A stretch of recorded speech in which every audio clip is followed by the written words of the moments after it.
Sorry, we got cut off. So, new phone, and apparently it had a time limit on my videos. I guess because they knew I talk a lot. What you do on these whoa lessons with these dogs that are trying to, and a lot of times they may not even be trying to stay out of trouble. A lot of these dogs really are trying to please their master, but they don't understand what you want. And so they're going to try to please you knowing the way that makes you happy. So some dogs, they'll be doing something that will get them, praise for the sake of making you happy. And other dogs, it's because they want to not be in trouble. And so they're doing what they understand. They're doing what makes you happy for one reason or another. So when those dogs that have been conditioned to heel come to you, it's because they don't understand the heel or the whoa command. They don't understand that. But they know you want something, and they know that right here by your side makes you happy. So what you do, I'm just going to step on this. Whoa! And I'm just checking him. It's called a check cord because you just... Here. Okay, Reese. Okay, Reese.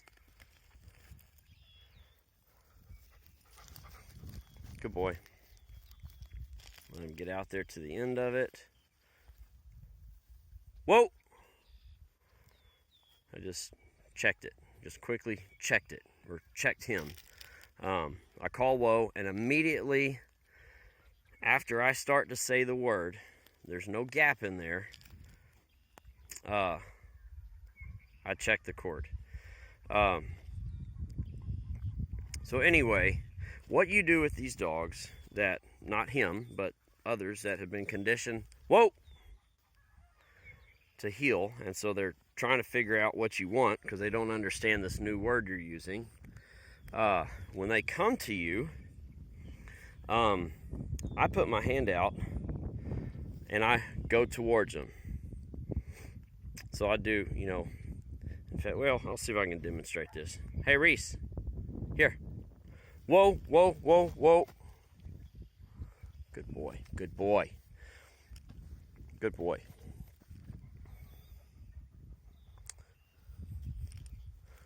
Whoa. I'm getting in front of him. I'm holding my hand out. And when the dog's coming to you, you come towards the dog. Whoa, Reese. You go towards the dog. Whoa, whoa, whoa, whoa, whoa, whoa. And it confuses the dog. But what you're doing is you're breaking that train of thought that says, oh, he wants me by his side. I don't understand this new word, but that's the word that makes master happy. But it breaks that train of thought, and so it makes him start a new train of thought, and it makes him figure out or learn to start processing this information, this new word. Well, okay, he obviously doesn't want me by him because he's blocking me, he's stopping me.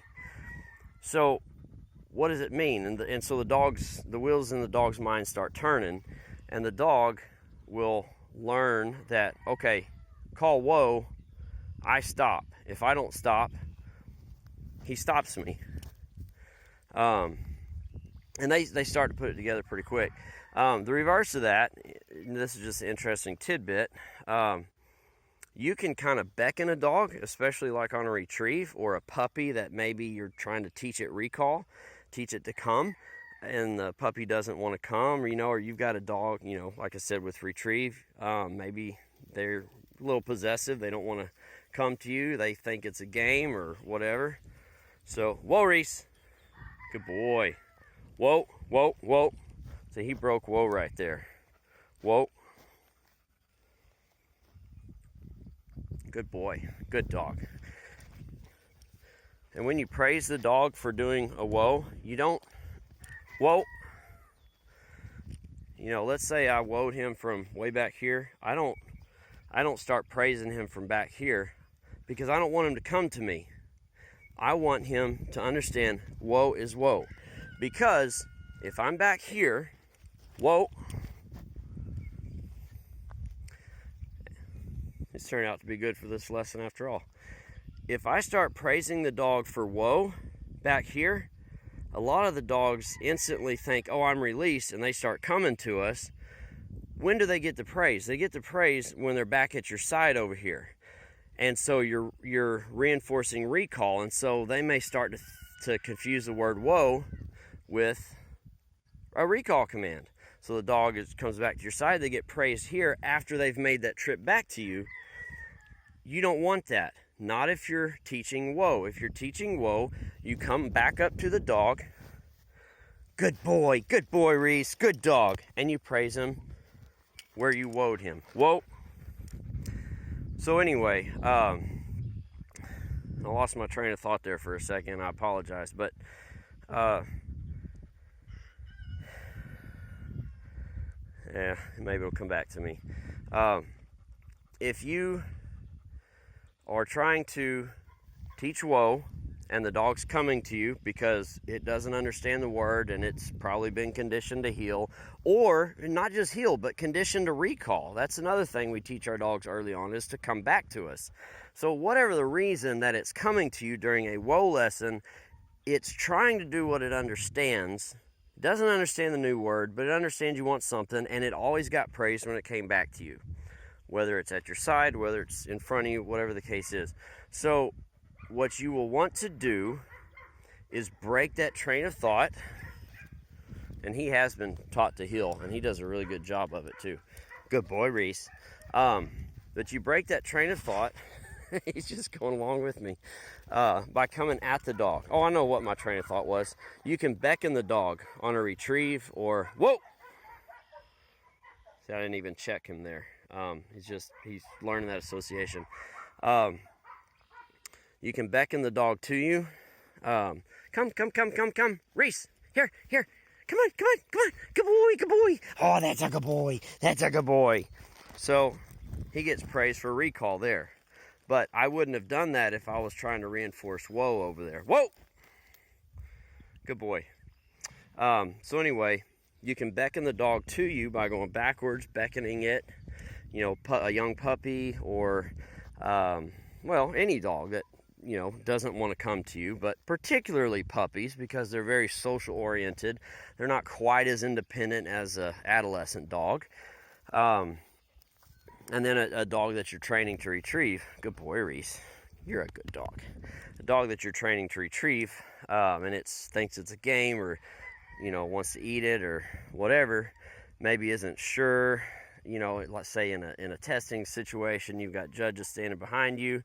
Well, during your training events, you can beckon the dog to you and just kind of coax it back to you, coax it out of the water, coax it out of the field, whatever.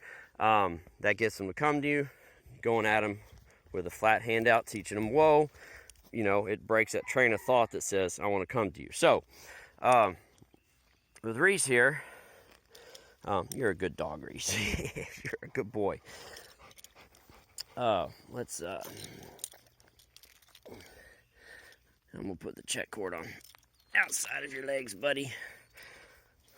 For tracking, I keep the check cord between their legs, but for these type of things, I keep it on top so it doesn't catch in their armpits or whatever.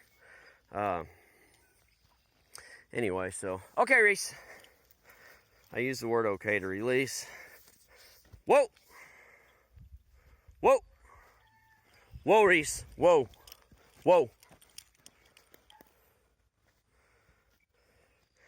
And again, I'm not going to praise him here. Whoa.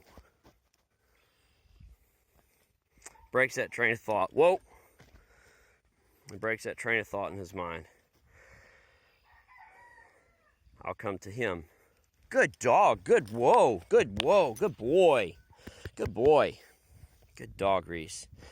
For dogs that are more stubborn and hard-headed, and and your dog may not get this all in one day. It may take a few sessions. Depending on how strong-willed it is, it may take a few weeks. You can do a half hitch, and especially if you're on birds and your dog is just disregarding everything. And this is kind of where the e-collar on the flank comes from. Let's see. Here we go. So, half hitch. Here, buddy. Just like this. and it takes that pressure off their neck. There's a couple of reasons I like this. One, you get better control over a dog that pulls too hard. But two, a lot of times if we go to yanking on the collar, this is how we correct a dog when we're teaching him the word no. Good boy, Reese. You're not in trouble. Good boy. When we're teaching the word no, we're yanking on the collar. And so this puts the pull back here. And an e-collar on the flank simulates that, but it's very sensitive down here. And even on light settings, you know, some of them tickle, but if it touches them just right, it can be a little more than a tickle, even on the very low settings. You know, try it on some sensitive spots on yourself, you know, your forearm, your belly, you know, your throat.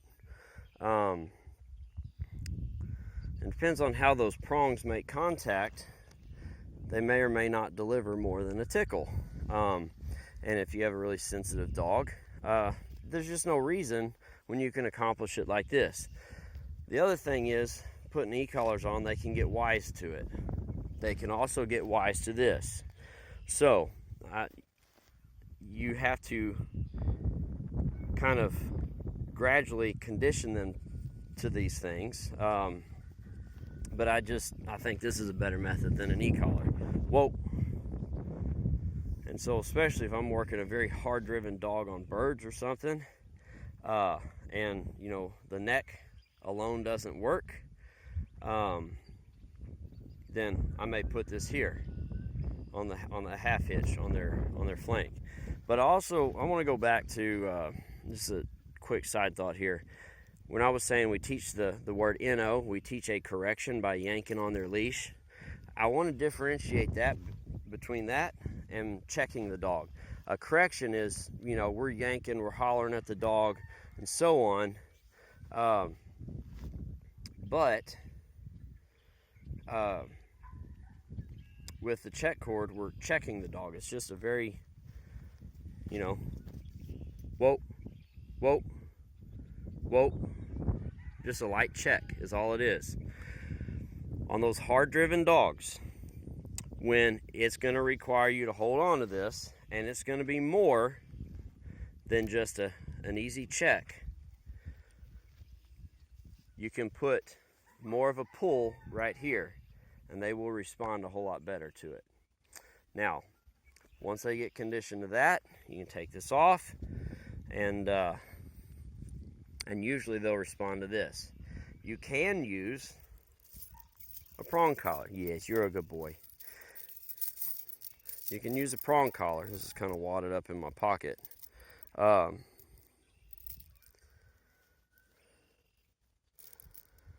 these are the Springer collars, which I really like these. They're made in Germany. They're just better quality. This is just like the e-collar. It can be abused.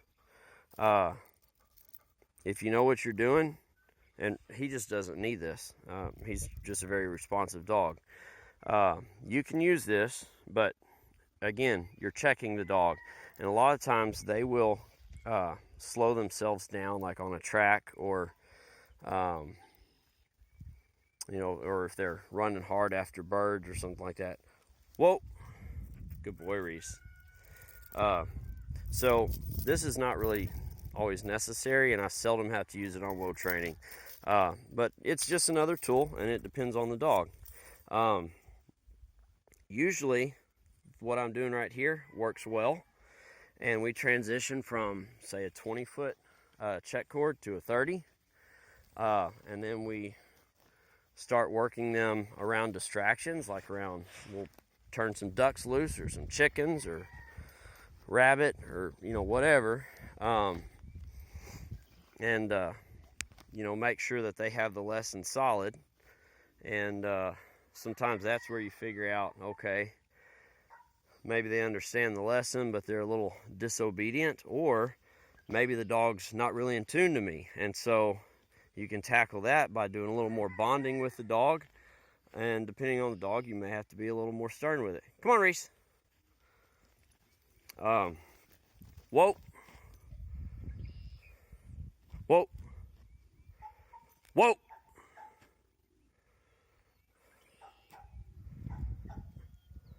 Whoa.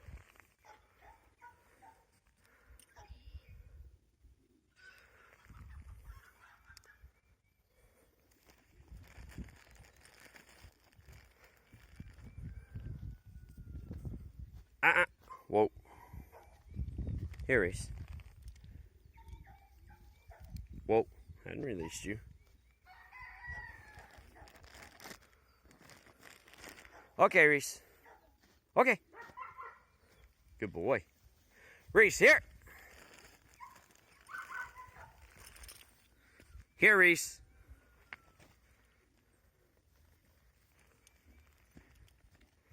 And when a dog doesn't listen to you like this, because he knows what here means. Here, Reese! Get his attention. If he hadn't responded to that one, thank you, good boy. If he hadn't responded to that one, I would have gone and gotten him and brought him over here. Get his attention. Get him to look me in the eye. Get him mentally engaged with me. And so, because you want your dog to be obedient and cooperative. Whoa!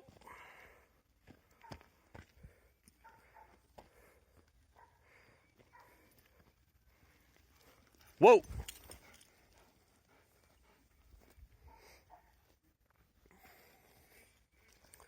You want a dog mentally engaged with you. So if we were to get around the ducks, chickens, or whatever, deer, whatever it may be, sees cows across their highway, whoa is an important thing. It's a safety thing. Ultimately, I mean, yeah, it helps you get bird shot, but it's a safety thing for the dog. So it's important they understand this and they comply. Whoa, Reese! Whoa. So if I want to reward him for whoa, I'm going to come up to him. I'm not going to call him to me to reward him. Good boy, Reese. Good dog. You want a treat? All right, you're a good boy. Come on, Reese. But yeah, getting them around distractions is going to show how well they're in tune with you. It's going to show how independent they still are. It's going to show if they understand the lesson or not. More than whether or not they understand the lesson, because they'll start to exhibit that for you. It's going to show if they're an independent dog or if they're really your companion or your partner in this deal.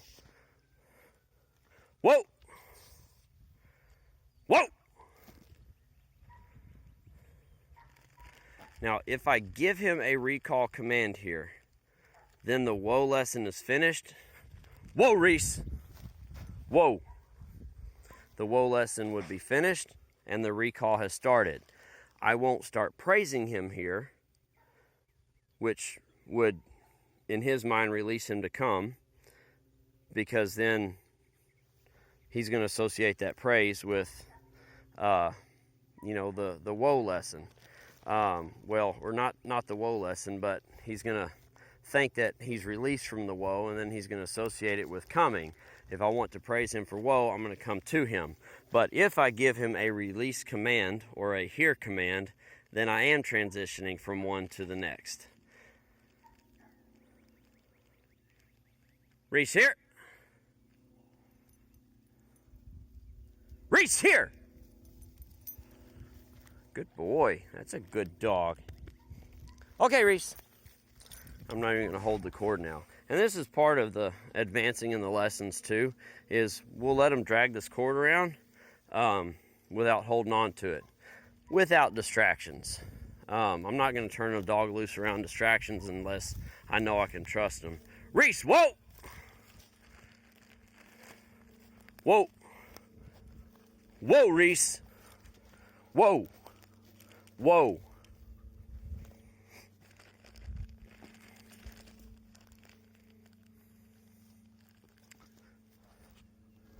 Good boy. Good whoa. Good whoa, Reese. Good whoa. whoa. So I came to him to praise him for whoa. And I'm going to transition into a recall command here. So he needs to understand what he's being praised for. I usually do not teach the two commands together or I don't put them together until I know they understand both of them. And once they understand both of them and they perform both well, then I'll put them together because I don't want them to confuse the two. You don't want to whoa your dog on the other side of the highway and then it think, okay, I stopped, now I can come to you, and then boom, he dashes across the highway and gets hit by a car. Whoa, Reese. Whoa. Get him mentally engaged. Whoa.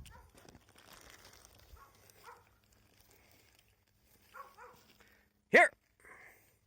Good dog. Good dog. It's a good boy. Two separate commands. I, praise him.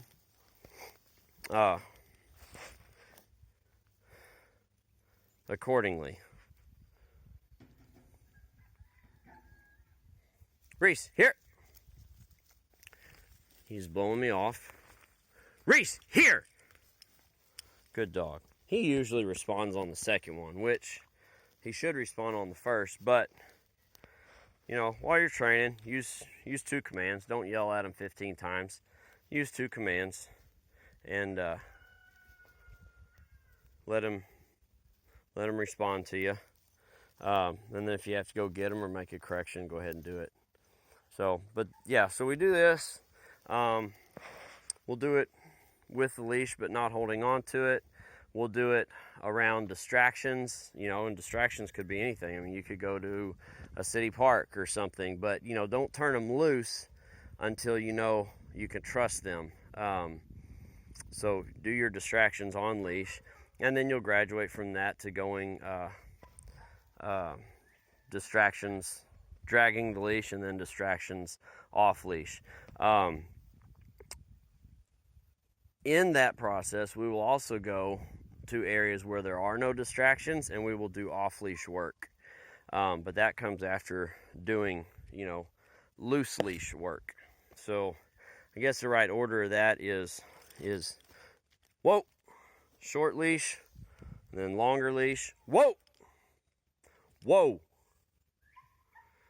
And then from there you'll go to your loose leash, and then you'll go to no leash, and then you'll start adding in the distractions. When you add in the distractions, you should do it short leash, long leash, loose leash, and then no leash. The same, it's like a rat or something. You'll do the same sequence with distractions that you did without distractions. Short leash, long leash, loose leash, and then no leash. But make sure they're obedient and compliant at every step before you advance forward. So I hope this helps. Sorry, my thoughts weren't completely put together and in order before I did this. But anyway, I hope that kind of helps show how I teach whoa. And then we transition from, these things then into whoa, whoa, Reese.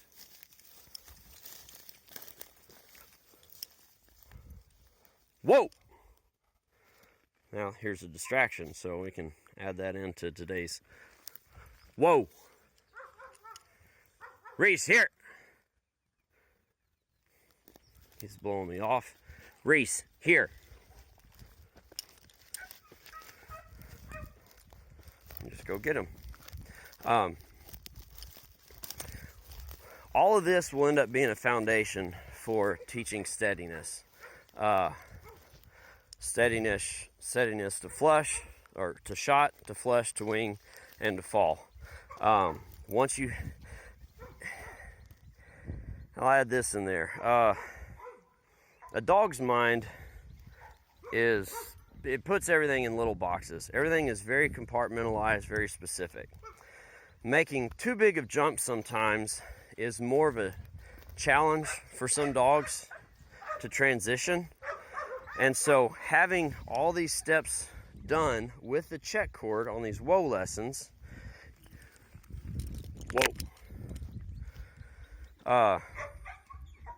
and then doing the distractions and all that, when you start teaching steadiness, you go back to the check cord, and then you start working steady to shot. Then you start working steady to flush, steady to wing, steady to fall. You do all those things with a check cord.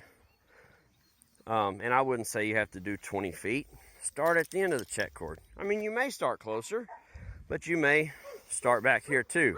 Just going to depend kind of on your connection with your dog, honestly. Whoa, Reese. Whoa. And you should get them used to whoaing for a longer period of time too, as you go on. Just because it gets them used to real life possible scenarios. But anyway, teaching steadiness, you'll use the same foundation. Use a check cord, because what this does, is it puts them back in the mindset of whoaing. They have that association with this. So in their mind, if you're trying to teach whoa and you're shooting guns, or you're kicking birds up to flush, or they see one fall or whatever, in their mind, what they're thinking is, whoa, Reese, whoa. They're thinking, but I don't have the check cord on, or we're not in the training field, or these aren't chickens. They're just thinking in their mind that one change makes it a completely different set of rules. And so that's how they process this stuff. So you make the transition easier by going back to the check cord, shooting around the dog with a check cord. The dog, of course, needs to be conditioned to gunfire well before then. When you flush the bird, when the bird falls, all those things, do it with a check cord. Then do it with a loose check cord. Then do it with no check cord. Whoa! Because having this, his mind will already be in whoa mode. It'll just help them make that mental jump. And so anytime that we overlay something, I always go back to the very basics and teach those lessons again with the added complexity, whatever it may be. Similar to the bucket drills that I do with teaching them to search a field. We'll put bucket out, somewhere, say that kind of that white stuff is dead cactus. We'll put a white 5-gallon bucket here and put a bumper next to it. I'm standing 10 feet away, or 10 yards away. Send the dog to fetch it. After they've been properly force fetched, they'll grab the bumper, bring it back. Then you start, setting buckets over time, gradually. Nothing just immediate, but gradually you start setting them farther away, and you'll start, then setting, bumpers, 20 feet to the right, 20 feet to the left, 20 feet behind it, whatever. And you'll start getting them where they gradually go out. They use the bucket, but then they gradually start getting away from the bucket and finding the objects. Well, when you transition that into water, you don't just put a white 5-gallon bucket across 200 yards of water. You put it across something like a creek, something narrow. Make it easy on them. Put the bumper there on top of the bucket maybe, or next to it where they can see it. Send them over there. Then start putting it farther left to right. Start graduating to wider bodies of water. And then when you take the buckets away, just like you would have done with land, I didn't mention that, but you'll eventually get away from the buckets before you even go to water searches. So you'll do the bucket drills on land. Then you'll start just setting stuff out randomly. You'll give them the find it command or dead bird, whatever you say. They'll go out and search for it. They get used to, going left, right, out, expanding their search, finding objects, bringing them back to you. You go back all the way to the beginning with buckets when you go to water. So buckets on land close, start spreading them out farther. You start setting the objects farther out, then you take the buckets away, set the object without a bucket close, then farther back, left, right, and then go to the water with the bucket, narrow area, start moving the objects farther away, and then go to wider bodies of water, and then you take the buckets away, go back to the narrow body of water, have them go across, go to wider areas, and then wider areas. So you always go back to the beginning in any of these drills with whatever the foundation was and overlay it with something more complicated. It just helps them make those mental jumps of what you need them to do. Reese, here. Here! Good boy. Heel, Reese. So, I've got other videos on bucket drills, but, and I know it was kind of scattered. I'm sorry, I hadn't thought through this before I did this, so I didn't really have an outline to go through. I'm just kind of talking as I'm going, so sorry for the kind of unorganized fashion here today. I hear a quail. We're going to practice our whoa with him here. One thing that he sometimes does is will creep in on birds, which is a common thing with hard-driven dogs. It's nothing unique to this dog. He's already got scent of it. Whoa! Whoa!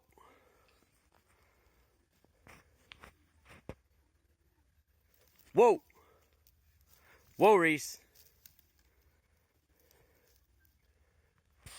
I can hear it walking. I don't think he's picked up scent yet. I think he hears it walking. Come here, bud. Over here. But yeah, hard-driven dogs will often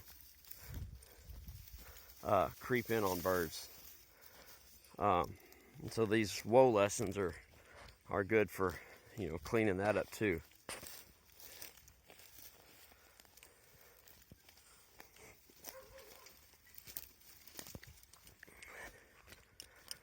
There's a little breeze up here.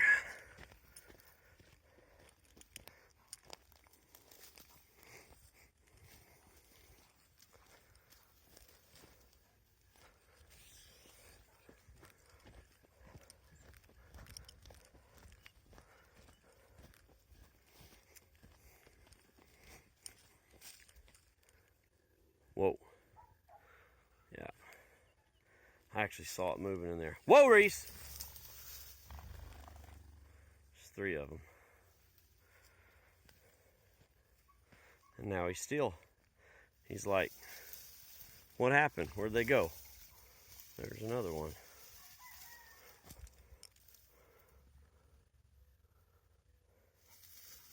Whoa!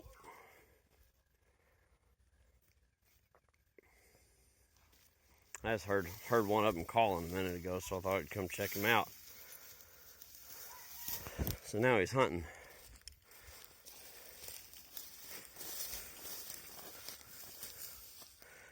And launchers are great for these strong drive dogs.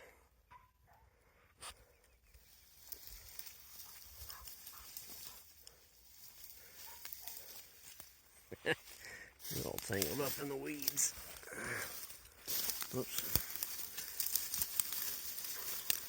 Hey, Reese, come here. Let me untangle you, bud.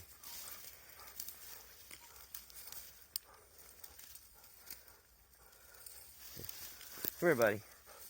Here, Reese. Actually, you know what? I'm going to show you what the half hitch does. Whoa, whoa, whoa. See, now we've got these distractions. Whoa.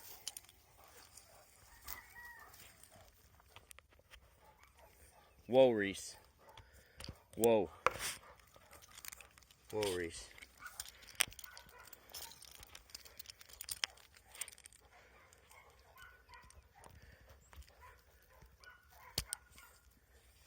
Come here, bud. Here. Come on.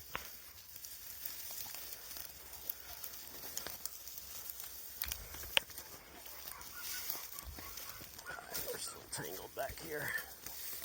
See if I can get this loose.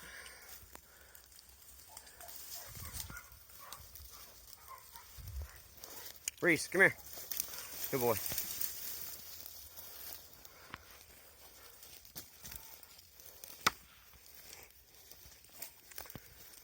There might be more in here. He's working at, yep, he's on point.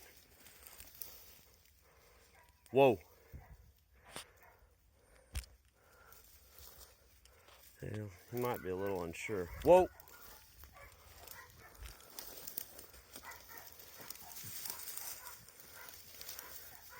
Of course, the only thing with check cords is you get caught on stuff like fence posts.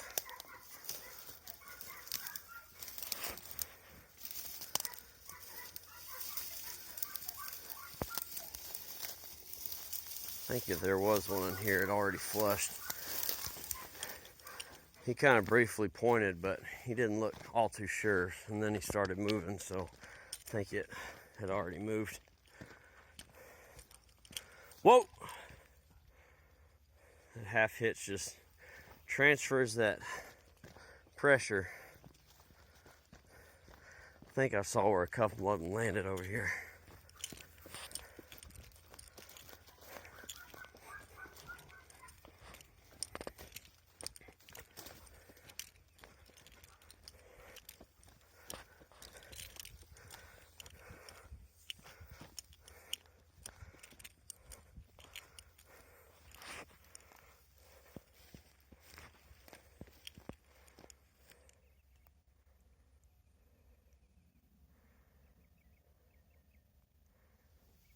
Reese, here. Good boy.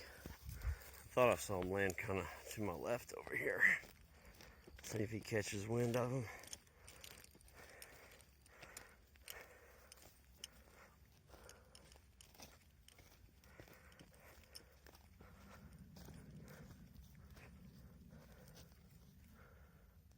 Reese, come here. Here, bud, here. There's no wind right now, so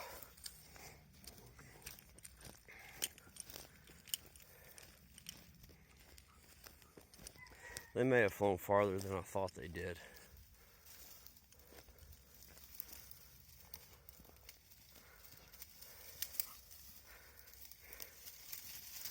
We are going to get all kind of tangled, Reese.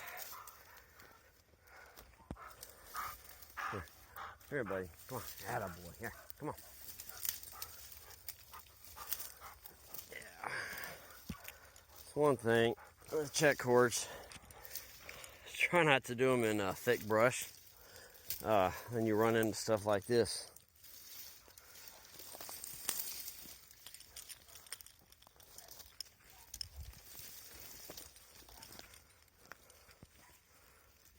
Good boy, Reese. Good dog. Come on, bud. Come on, Reese. Reese, come on.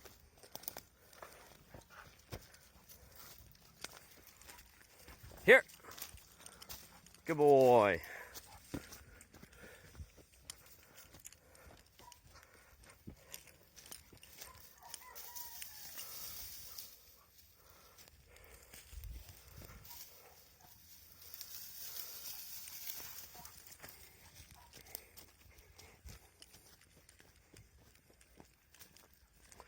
That's all right.